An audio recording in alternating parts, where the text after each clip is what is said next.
Now listen, there are two ways you can start dropshipping. It's either with a low budget or a high budget. And believe me or not, it is possible with both of these ways, because having made over $20 million in dropshipping myself over the course of 5+ years, I've practically been through it all.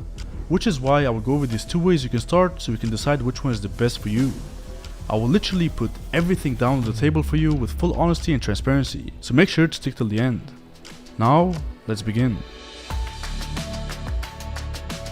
Before I go over these two ways you can start, I want to quickly tell you what I mean with low budget and high budget.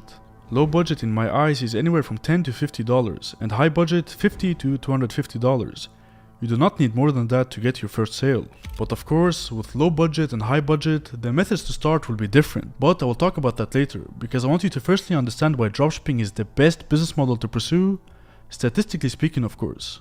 With a quick search on Google Trends with the term dropshipping, you can clearly see that in the last 12 months, dropshipping has kept growing rapidly and gathering more attention all around the world, meaning that more people are interested in pursuing this business model. And before you think about it, no, this does not mean that dropshipping is getting more saturated or that it's too competitive.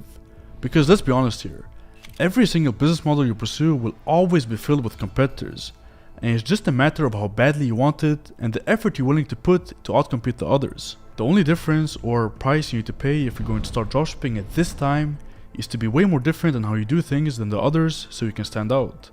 Now, even though I run multiple dropshipping stores till this day that are generating millions of dollars, I still have to face new upcoming competitors and make small changes to still maintain my position in the industry.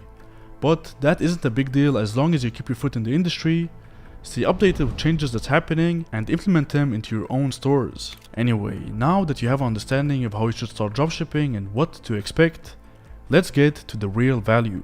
The whole dropshipping operation consists of 4 factors, and that is finding a product to sell, building a store, marketing the product, and lastly, fulfilling your orders. That's the key factors you need to master in order to operate a successful dropshipping business. And back to the main topic of this video, I will now go over the low budget and high budget ways you can start, and it's your call to decide what's next for you. Let's start with the first factor, and that is finding a product to sell. Now, there are a bunch of different methods you can use when it comes to finding a product to sell. AliExpress and TikTok, for example, are what the majority of new dropshippers use to find products. However, in reality, it's just endless hours of scrolling and purely guessing if the product will sell or not. But don't get me wrong, this can still work, but there's more risk involved with it since you're relying on low quality data as a research method. And with low quality data, this is what I mean. Imagine yourself going to AliExpress, and let's say that you found this product that you deem is interesting to you. You do not have any data about this product that will validate if it's worth selling. You just have to go with your gut feeling, which is of course what you should always go after, but having some sort of validation will increase the chances of succeeding with a product.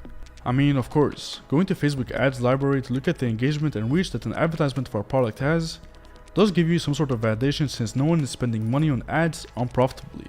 But then you have to remember that the engagement you see does not reveal data about the geographical location of the consumers who saw the ads. And this is really important. An advertiser targeting countries with a low purchasing power may get 10 million views on an advertisement and generate only $5,000 in revenue, while another advertiser targeting countries with high purchasing power, such as Switzerland, Qatar, or the United States with the same amount of views would generate minimum $500,000 in revenue, for example. And if you want to approach this with a high budget and have a great advantage, it's through data-driven product research to see if a specific product is actually selling for another dropshipper, which is how me and the other pros do it. One of my favorite tools to use for this is Dropship.io.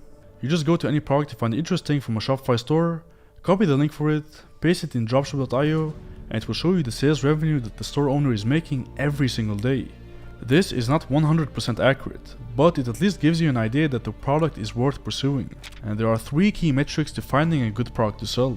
Problem solving. Make sure that the product solves a problem and provides a solution for your customers that actually benefits them. Evergreen product. Make sure that the product can sell well throughout the year and doesn't rely on any seasons, such as summer or winter. And lastly, uniqueness. The product itself is unique. For example, it gives a wow factor, high perceived value, and is not easily found in local stores. If you follow these 3 factors when doing product research, your chances of finding a winning product is much higher. And a great product that actually follows these factors is this mini sewing machine. It solves a problem, sells throughout the year, and is very unique. and I've seen many sell this product successfully. So, what's the conclusion for finding products? If you're on a low budget, you should use AliExpress or TikTok to find products. But again, the chances of finding a winning product isn't so high. But don't get me wrong, it works, but it will take time if we compare it to the high budget method where you use a tool to rely more on data. After you found the product, the next step is building a store. The majority of dropshippers, including myself, use Shopify to build our dropshipping stores because it's easy to use and they have multiple different themes that you can pick from to design your store. There are 3 types of stores you can build in dropshipping: a general, niche, or one product store. A general store is basically a store with a bunch of products from different categories. A niche store is focused on only one niche, and a one product store is what it sounds like: a store with only one product. And a one product store is what a strong community to create because the conversion rates are much higher than the other store types, and it's also faster to create. Shopify even has a marketplace of apps that you can install to your store to help increase your revenue even more and give customers in your store an overall better experience. The 3 main apps that I use are Upcart, White Bundle, and Box. I use Upcart to upsell different products, White Bundle to offer product bundles, and Box to automatically convert prices to the customer's local currency. And no, I'm not sponsored by any of them.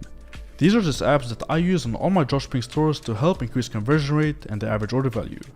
I'm just laying out everything on the table for you. But here's the thing.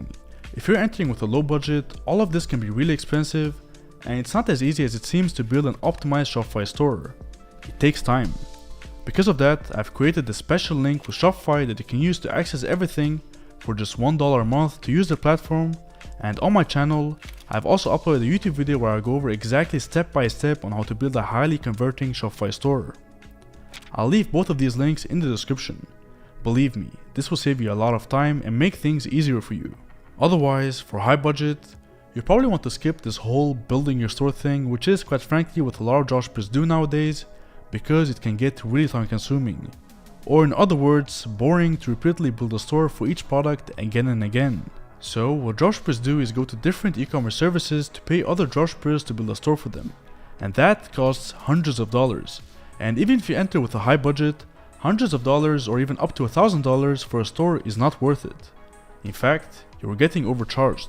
Yes, you can make your money back over time, but that's only if you manage to make a profit with the store. So you're basically putting yourself in a low risk, high risk situation. For that, I've put lots of hours from my end into offering you the same service for a way cheaper price. At dropship.io/store, you can get the same deal for just $49, and if you don't make your money back after 2 months of trying, we will refund you the full amount without any questions asked. These are some examples of stores we build out for our customers. It's just a no-brainer, and if this wasn't good, I would never mention it to you. Anyway, now that you have found the product, built a store, it's time for the marketing part. If you want to market your product with a low budget, you need to make sure that the product is a low-ticket product, meaning that you can source it for cheap from suppliers.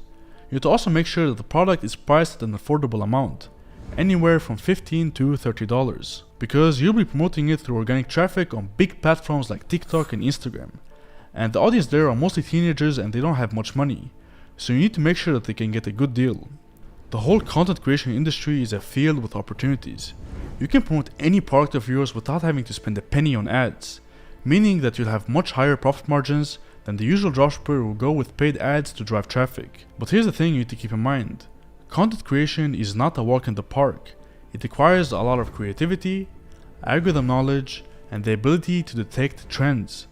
So, when you first start out with organic marketing on TikTok or Instagram, you need to make sure that the username is your store domain, the profile picture is your domain logo, a good call to action, and most importantly, your website is linked in your profile bio because that's where you'll be redirecting all your traffic. Now that you've got all of that set up, you might be wondering, how do I make content and how do I go viral?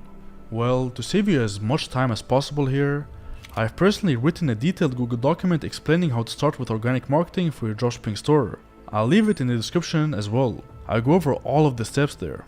On the other hand, if you want to pursue marketing with a high budget, it will be with paid traffic. Then Facebook ads is the way to go.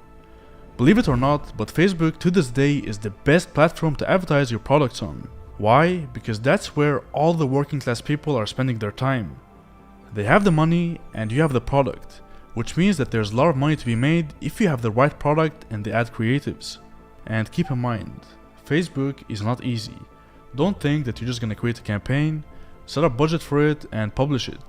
No, it's way deeper than that. The first thing you need to understand is that there's a lot of upfront cost in ads and testing different ad creatives to see which one works and is profitable. It can honestly get really expensive, and even I, who use Facebook ads for my dropshipping stores, spend anywhere from $200 to $250 just to test and see if a product is worth selling or not. The second thing you need to understand is that the product itself has to come across as high perceived value, meaning that if you're selling a product that can be sourced for $5 and it has a perceived value of being sold for $50, then that means you will have enough profit margins to cover up for all the fees that come along with paid marketing. So now that you've understood these two things and are wondering, how do I set up Facebook ads? Well, here's the solution. I've uploaded a video on my YouTube channel where I go over from A to Z how to set up a successful Facebook ad. I will leave the video in the description. Now lastly, after you've found a product, built a store, and start marketing and received a few sales, it's time for the fulfillment part. With dropshipping, when it comes to fulfilling your orders, it's all outsourced, which is the beauty with dropshipping in my opinion. You never have to lift a finger for the fulfillment. There are a bunch of tools out there that you can use to fulfill your orders and have it all automated. But I will just save your time and give you my own suppliers I work with on all my dropshipping stores.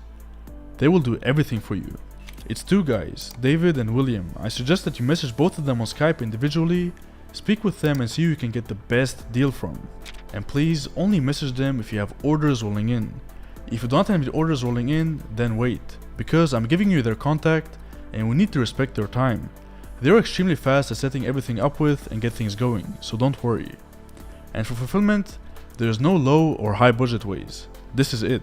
Alright, that was all for today. If you have any questions or you would like to see any other type of dropshipping video, please let me know in the comments down below. Now if you found this video useful, make sure to give it a like and subscribe if you want to see more valuable content. Take care for now.